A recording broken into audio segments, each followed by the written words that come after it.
Hello and welcome. My name is Carrie Varela. I'm the owner and founder of the Reiki Healing Society, and I'm joined today by Bronwen Logan and Michaela Daystar, and we are Reiki Women Podcasts. Today in our conversation, we're going to be centering the conversation around what it is to be a professional and within the field of Reiki. So we're going to talk a little bit about logistics, just the logistics of what it takes to be a Reiki professional. But then also move into the mindset that it really takes to do well in the field of Reiki, and a mindset that we can bring to our healing sessions and working with our clients, and also in our own life, the mindset that we can bring as what it is to be a Reiki professional. So I'd love to turn it over to you two. Who would like to talk a little bit more about just the logistics of just making that leap from taking a Reiki master training or a Reiki 3 training, and then, making that path towards becoming a Reiki professional? I'm happy to head off on that one. Yeah.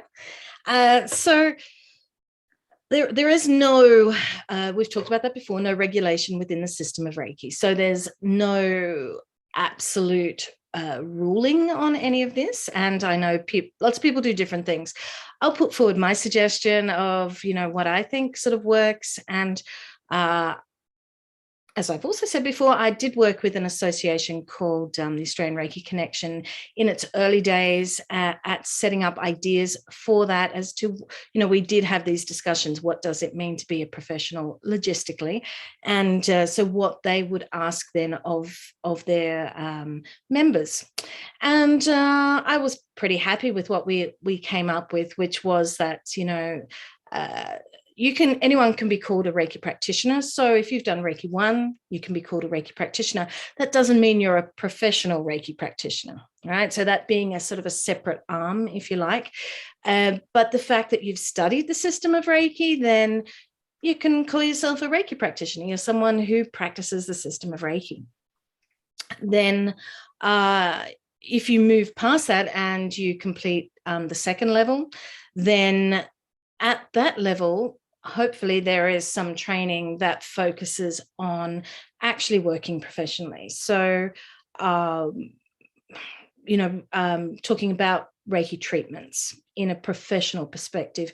In Reiki 1, I think that, everyone should be exposed to doing Reiki treatments. So because that's where we get our confidence from to actually do hands-on work. If they're not actually exposed to that in the classes, then they'll often go away and they'll feel underconfident and possibly won't continue with their practice.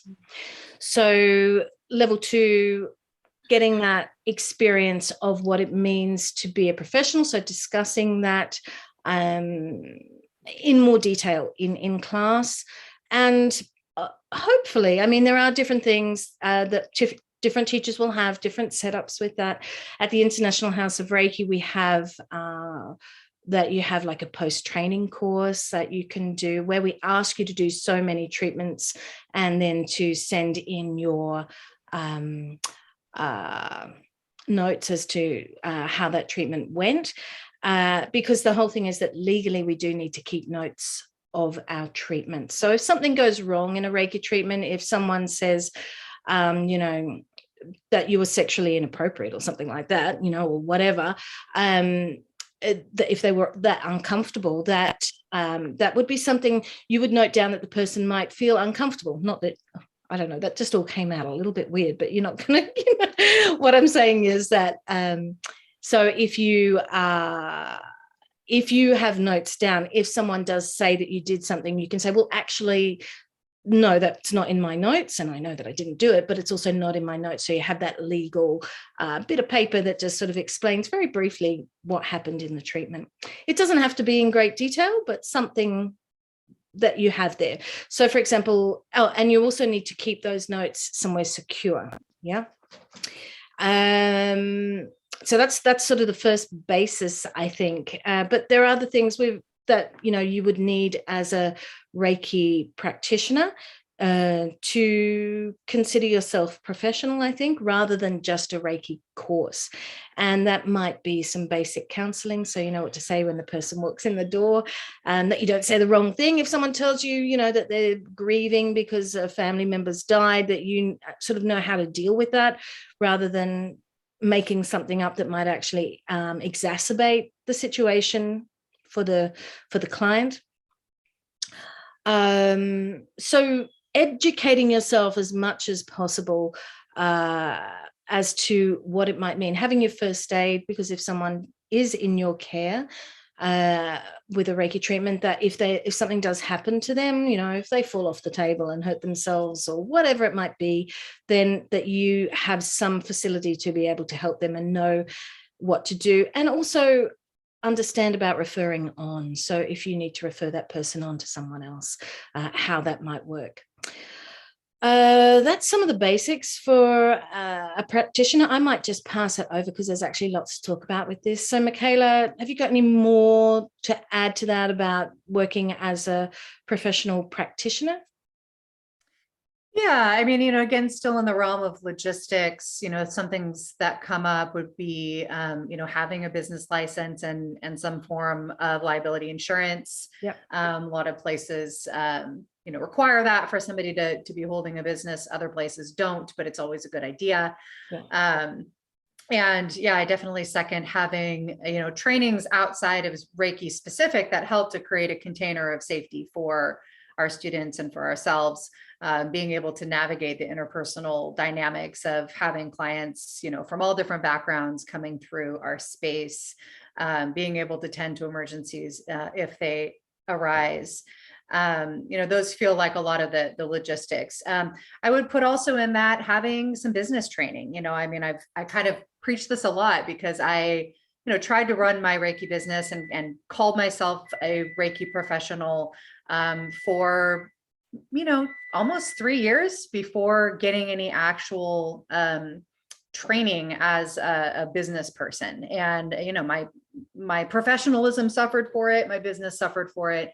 And so I really urge people who don't already have that sort of training, who want to shift from doing Reiki primarily for themselves or primarily as a gift to the people in their lives, that you get some sort of support on how to run a business, and specifically from a business training that has our kind of business in mind, right? So a business that might be run by a single person, an individual, or just a small team, a business that is focused on helping people in particular realms, you know, healing arts or creatives, those sorts of things, so that there's a little bit more of an understanding of how to help us specifically with the kind of businesses that we have.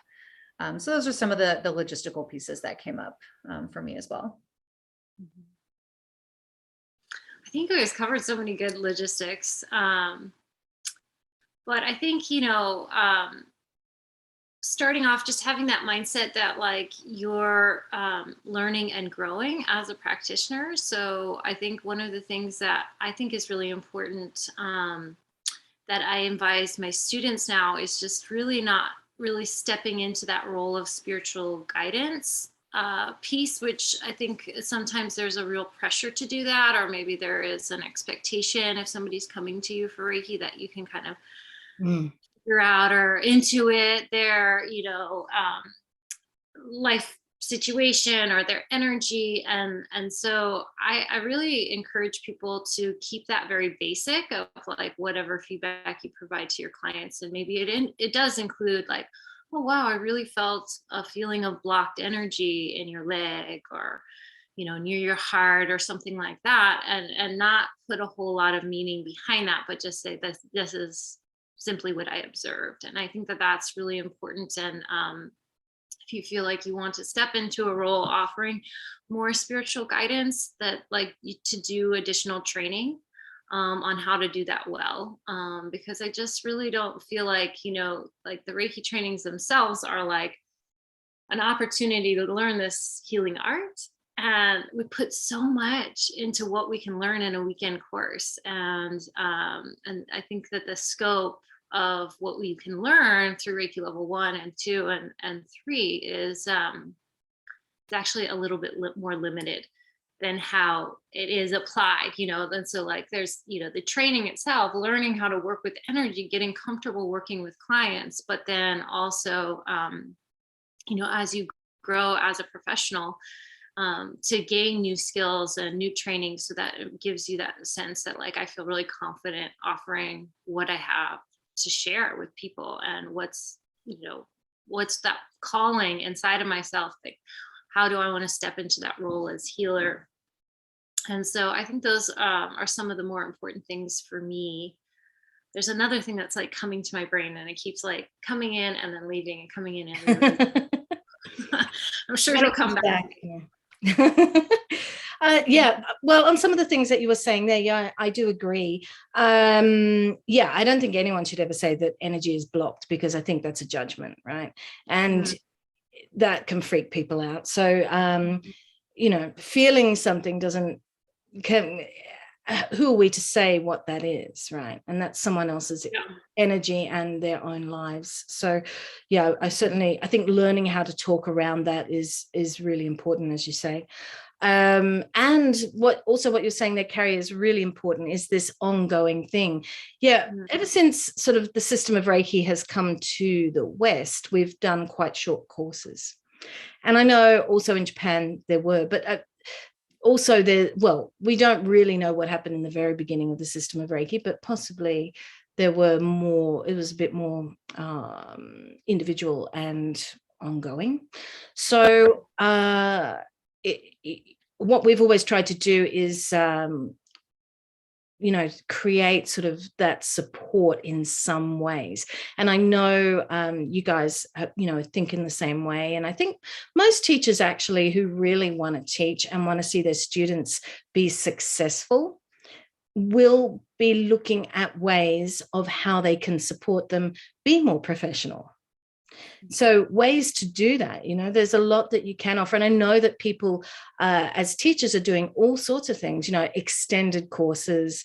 I think maybe Michaela, I don't know, but you were talking about doing like a year thing. And so go for it.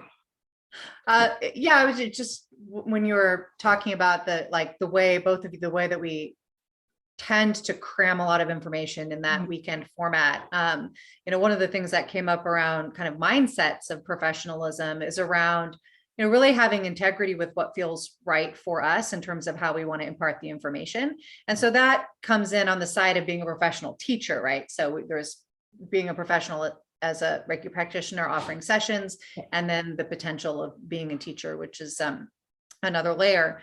And, on that side of things, it really felt to me that trying to create a container for students to not only learn the logistics of the system, have a direct experience with Reiki, with their own inner experience of it, and impart something about how to then take this out into the world to other people, to do that in a weekend class just started to feel like it didn't fit, like it was out of integrity. So, so I'm shifting my classes to 8-week classes and offering a full year training that, for somebody who really wants to work through all 3 levels in a tight container, with a lot of the professional development added on to that. And I've been having so much fun creating classes for Reiki practitioners and teachers as professional development, as continuing education.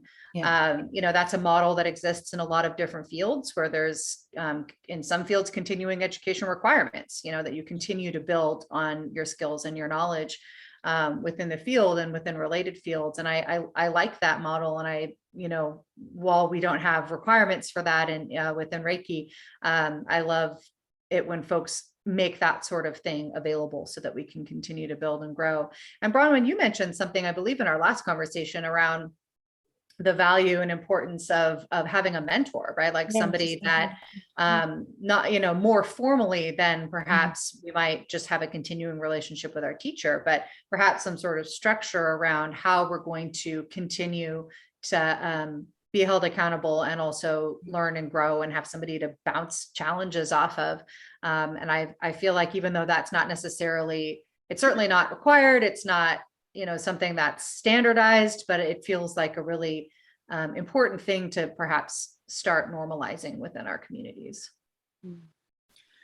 Yeah, I really agree with all of that. I think, well, I have a couple things. So the thing I was going to mention came back to me, but it's a little bit more to do with mindset. So I'll like mention it again when we speak more directly. Oh, I feel like we can transition to that. Yeah. Bring it. Okay. Well, okay. So the mindset that I really struggle with when I see this sometimes is that people put, the price of the Reiki trainings are actually quite nominal comparative to like, actually having this be, your career path, right? So it's like you could probably take Reiki all the way through Reiki 3, and spend less than $2,000 perhaps if you have to travel, maybe somewhere around there. And so it's just a very low, this kind of low hanging fruit in it. So I think that some people look to Reiki as like a quick fix. Yeah. In like if they're having struggles in their career or looking for a way, to earn money, of course we all struggle with that. And I think that actually it's really helpful to open that dialogue, especially for women. Because I think, at least for myself, I can speak for myself. I think as a white woman, that sometimes there is a societal pressure that everything should just be provided for me. And it's a subtle thing. It's an emotional thing, but I think women, we tend to struggle. I know I tend to struggle. It's just like, I need to make money, and how am I going to do that? And how do I do that with integrity? And so, and those of us who are more spiritually minded, there isn't a whole lot of societal support to be a healer. Really specifically like a spiritual healer. Maybe you can find that more societal support if you choose to become a counselor or, cultivate a different type of way of working with people. But nevertheless, I think that sometimes there's a lot of tension around spending money for the Reiki trainings, which I think actually should be much more expensive than they are, and that they could have a whole lot more support built around them. Yeah. But one thing that I do struggle with is people's mindset being like, oh God, I can't even imagine spending $350 to learn this, healing art that I could become, a practitioner in. It's kind of disturbing to me that people come into it right with this mindset that like, that's all I need as an investment to become a Reiki practitioner. And I got to tell you, I'm a Reiki practitioner. And if you took a look at my taxes, I spend a lot of money, like a lot, to learn new skills. Like every year I am investing in myself and something new that I can learn. And growing as a healer. And so if you go into this mindset, like I'm going to go the cheapest route possible, you're selling yourself short, and you really need to look at a longer picture of like, well, what does it take to really invest in yourself in order to gain the skills that you really want on the other side of things? So yeah, anyway, that's really interesting. I know that part of the attraction actually of the system of Reiki is that unlike so many other modalities, it is that quick fix that you're talking about. That's how people see it, right? Yeah, it's like, oh, if I just paid this, then I've got that, and it actually isn't about the doing, it's just about the done, right?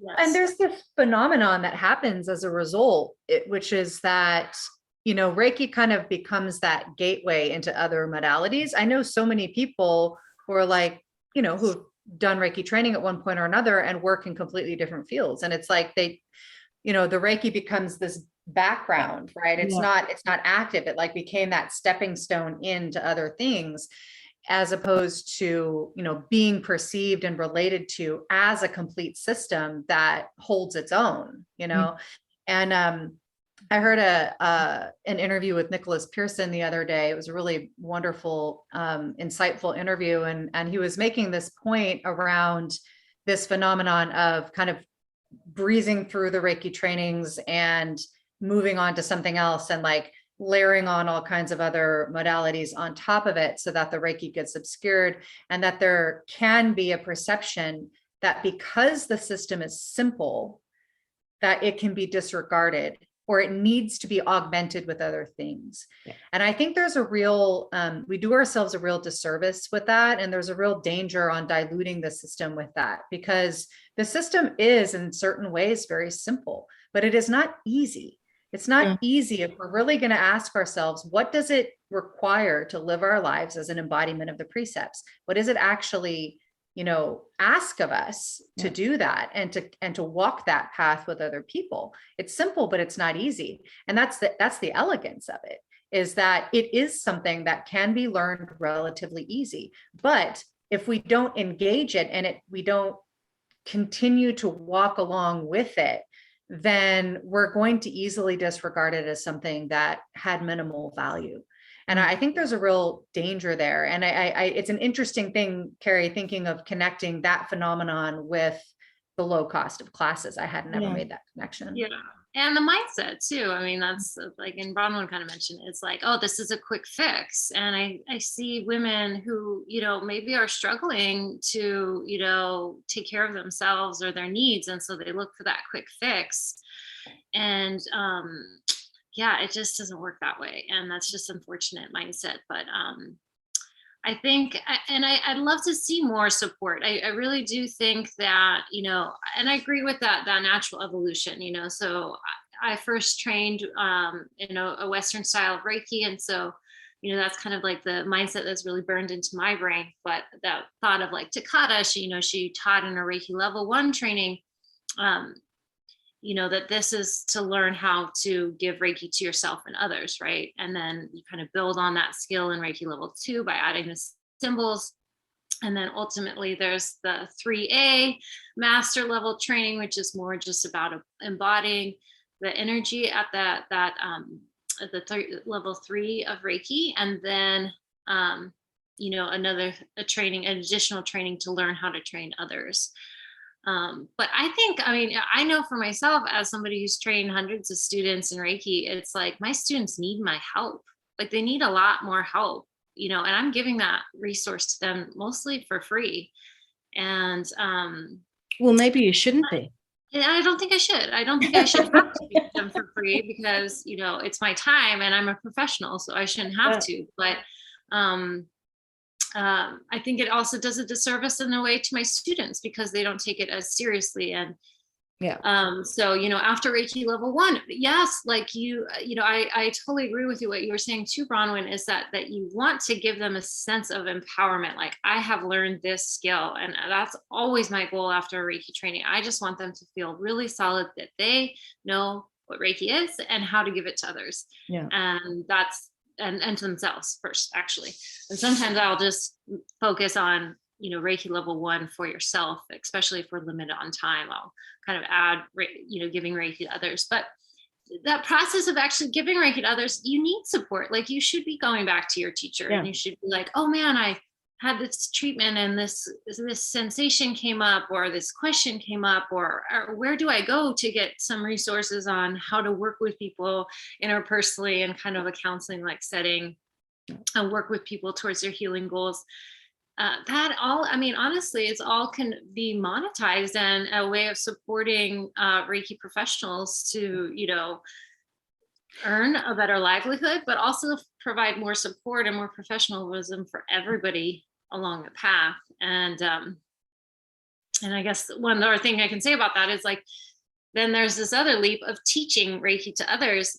I don't think somebody who's just taking, the 3 levels of Reiki is really qualified to jump in and then teach Reiki again, like right around. I think you have to take the courses at least one time for yourself, right? And then like take it again to just observe your teacher and understand some of the subtle details. And it's a whole ball of wax too, to train other people and train adults and be able to speak to people in a way that feels authentic to you and how you want to come across too. And I think one of the things that Michaela was saying, I'm just like rambling on now, but what I think is so interesting is that feeling of like, oh, I don't feel like I'm in integrity to do this. And I think that it just even knowing that takes an intuitive skill that you need to learn as a practitioner of like being like, that doesn't really quite feel right. And I don't know why it doesn't feel right, but I need to take a step back from that. Yep. And feel into that and understand why it doesn't feel like a green light go. And learn how to navigate that kind of very subtle language of energy, which is incredibly complex and not simple at all. It's like probably the most complicated thing you could ever unpack, because there's no books out there. There's no like training on really how to do that, or no methodology, I should say. Yeah, the simplicity of it is deceiving, and that's what I know you were saying before as well. Look, there's a couple of things I was thinking about. I mean, yeah, we've monetized things, so that's what you're talking about. So people can have an hour training. They can come to the practice groups. There's 4 of them a month. They're virtual. And those people, the people that come to those, tend to come to them constantly. So it really is obviously a really great resource for students to be able to have that. So putting those sorts of things in place for students, I think is incredibly important as a teacher.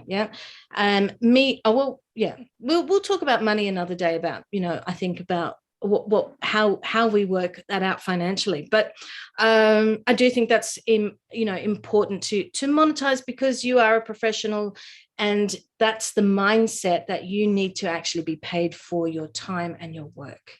Because then, we were talking about this last week, then you can actually set up and make something professional for your students. Otherwise, it's not professional, because you haven't got the time or energy to actually put something together and students know that, so but the other thing that I want to talk about was becoming a Reiki teacher.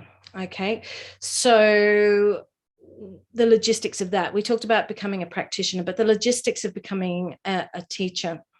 So Carrie, you were saying, you to actually teach, you feel that people need to really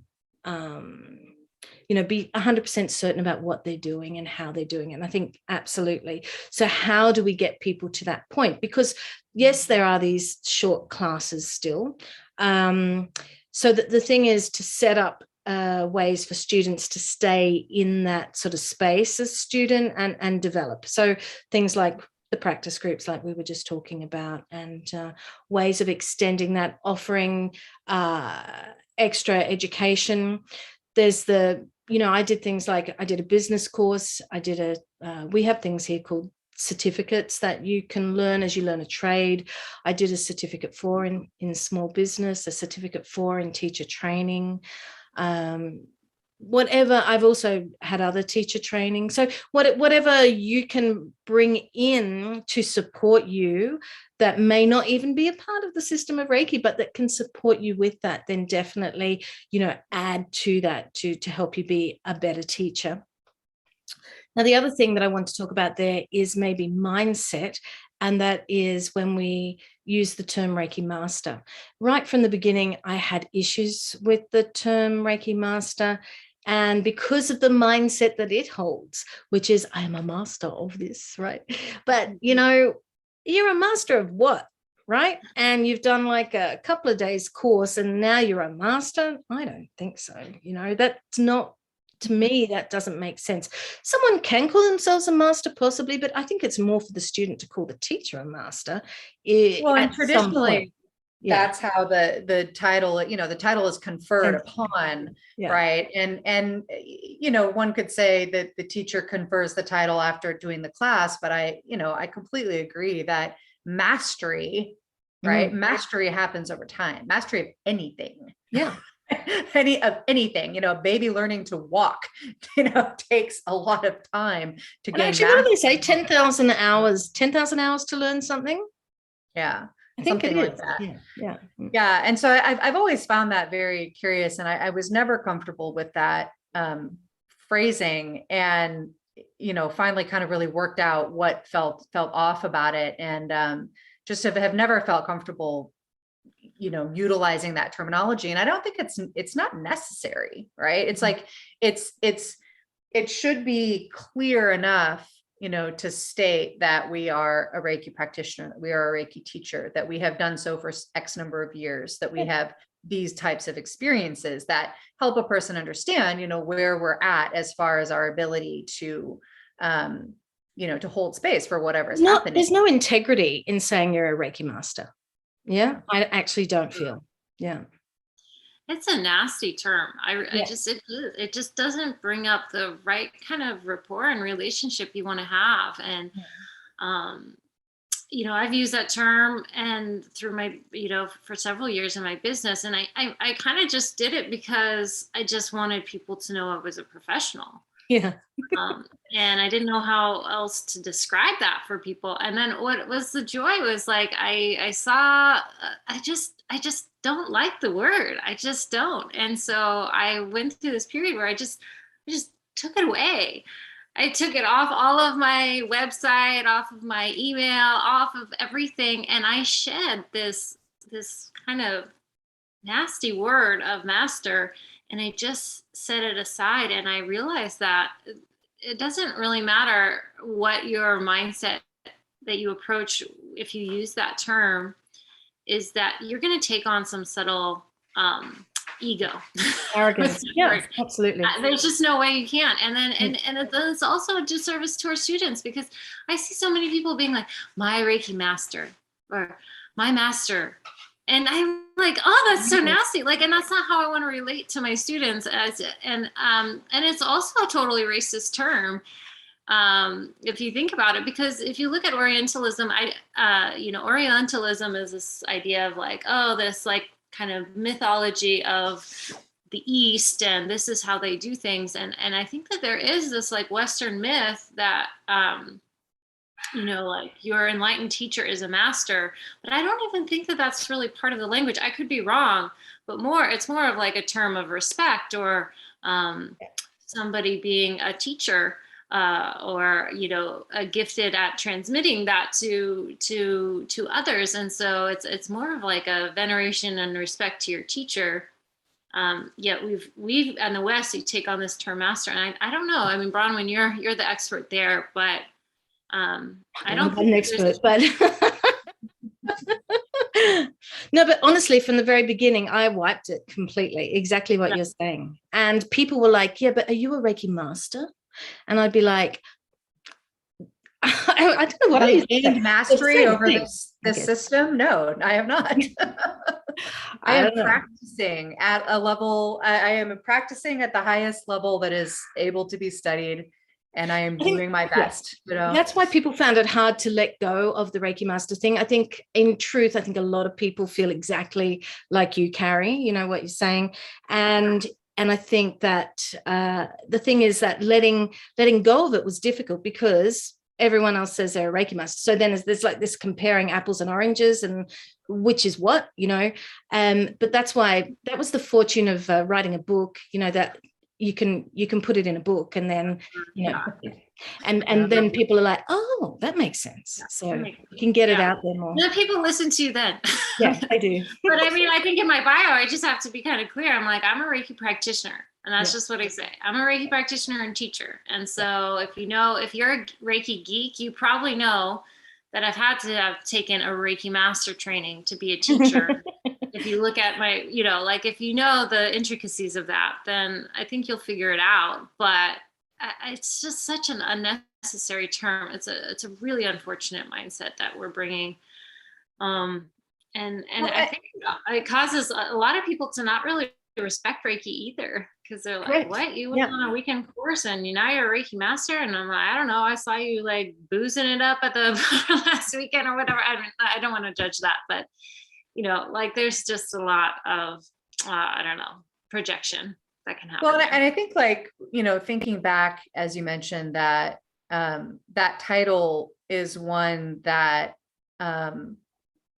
rightfully is conferred by those who have experienced one's practice. And so, I have a student who's worked with me for a long time, two, in fact, who routinely introduce me as their Reiki master. And I talked to both of them about that and just explained, my feelings about, not wanting to put that on, that title on myself for the reasons that we're talking about here. And both of them in various conversations, have said, but that's how I experience you, because that is the value that has been brought to my life. And so I feel comfortable using that term.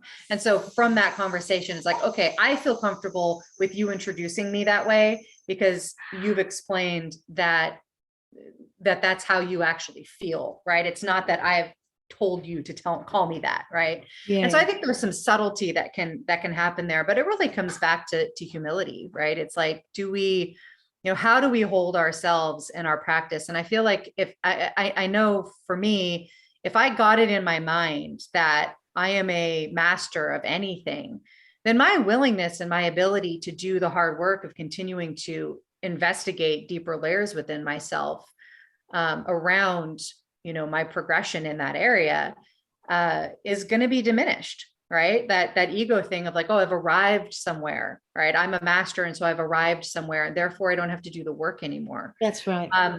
And that's, I think that's a very, that's a mindset that is reflective of our culture. And I don't think that's reflective of the original use of that terminology. And so I think it's just safer for us to just not use it.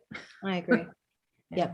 And I understand that thing of respect. I mean, respect is a really important part of all of our lives. And, I respect you guys. It doesn't mean that I have to call you master or whatever, but I understand if someone wants to do something like that, then well and good. But, we should respect our teachers. Yeah, hopefully. And it's what we put out there also comes back, that they should also respect us. Yeah. So I think it's a part of that respect as well for our students that we don't falsely put a false image on ourselves and pretend to be something that we actually aren't. Yeah. There was something I wanted to go back to when you were talking about teaching as a professional category that's separate from practicing. And I feel really passionate about that because I've always felt like teaching teachers is a really important role, and teaching practitioners is a really important role to hold. And it's one that I've held in various capacities. And, I just really want to emphasize like kind of two sides of this. Like on the one hand, I don't want it to feel daunting to people who feel compelled to teach that, oh, there's like so many different layers of having to get there. On the other hand, I want to emphasize what Carrie was saying, that teaching is a whole separate skill set from practicing Reiki, right? And that not everybody wants that, right? And so when I was trying to navigate, well, what do I include in my Reiki 3 classes, right? And how do I account for teaching? A couple of things became clear. Number one, a lot of the students who came to me are not interested in teaching. And so embedding teacher training inside of every Reiki 3 class was not a good use of their time. And that there was a lot of layers of skill that I wanted to help people develop when they did want to step into teaching. And so I really, strongly support separating out those two aspects of a Reiki 3 training and really, allowing people to kind of meet us where they're at, right? Because some people are already teachers. They already have the skill set of the teacher. I did a very comprehensive, like years-long teacher training through another organization around teaching like spiritual self-reflective material. So I felt very competent stepping into Reiki teaching in that particular arena. There were other aspects of teaching that I did not yet know, right? And so, I just want to emphasize that becoming a teacher might actually require, a little bit more consideration of where the student is at, and maybe a little bit more customizing, or at the very least, understanding what are the foundations that people need. They need to understand how to impart information in a way that's receivable. They need to understand how to design curriculum, how to write a manual, as we talked about in a previous conversation, how to, create teaching materials that are valuable and useful. how to conduct a class, right? How to deal with interruptions, how to deal with transitions from one topic to the next. There's like so much subtlety there. And it's really, I mean, I love teaching those aspects. Like I love teaching teachers. And it feels very joyful to have that be something that we can be walked through independent of our Reiki training. And if we don't want that we don't necessarily have to deal with any of that in a Reiki 3 training. So I really appreciate and there's a lot of diversity in how people approach this. There's a very wide spectrum of how people approach when and if teacher training is going to be included in their Reiki trainings. And it's a really interesting topic to me that I feel really passionate about. So I wanted to just be sure to cycle back to that. And I also think, just to tag on what you were talking about, Michaela, is there is a real depth around what would it look like to, take the Reiki 3 training and just use it for my own self-growth, and that there's so much nurturing and there's so much disservice we can do to those students as well when we're just kind of trying to, do the best of both worlds and again, navigate and juggle with like a lot of expectations out of a weekend course of, you're going to come out a master, and a teacher. Wow. And a teacher and this. And it's so important to discern these different roles, right, inside of the system. And, to give people spaciousness. I mean, this is why I have transition to this year-long container for people who want to do a deeper dive, because we really want to give people space to take on these different roles and have enough time in between to integrate and to put them into practice, right? If one wants to be a teacher, then one should have the opportunity to do student teaching with their teacher, right? Get some practice teaching something before they're completely responsible for doing that. I think that's just doing our diligence. And so, creating enough flexibility inside of our structure so that people can be met in what they are most interested in doing and take on these different roles. A person might not even intend to teach, but if they're given the opportunity to come teach Joshin Kokyoho in a class, right, just teach that one practice in that one class, that could spark something for them that that they didn't necessarily know was there. So we have to create enough space around it for people to take that on. Change people's mindset that Reiki isn't a quick fix. I think it really starts there. You got to be willing to do the work. And, if I look back on it and I look back at all the investment that I've put in to Reiki and learning, I probably come away with like the same amount of tuition as an undergraduate degree or, something else. So, I think if you look at it that way, maybe there is, if you're looking for a quick fix, I think, doing something a little bit more traditional sometimes might be more quick to gain a new skill, so it's, just an important shift that we can create. I think we're all really on the same page about, all of these transitions. You've probably seen so many of our students do it well and some do it poorly. And so I hope this conversation really sparks some dialogue and maybe rethinking how Reiki is trained, how you train in Reiki and how we can support our students long after our weekend courses together. Absolutely. Does anyone else have anything to add before we wrap up for today?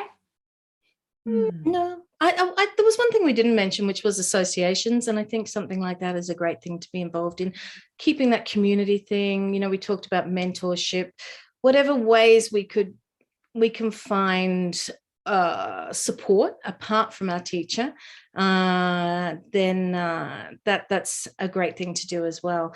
And actually here in Australia, to actually be a professional practitioner, not even a teacher, professional practitioner, insurance requires that you are a member of an association. Yeah. So I think that's a reasonable thing to ask. Yeah.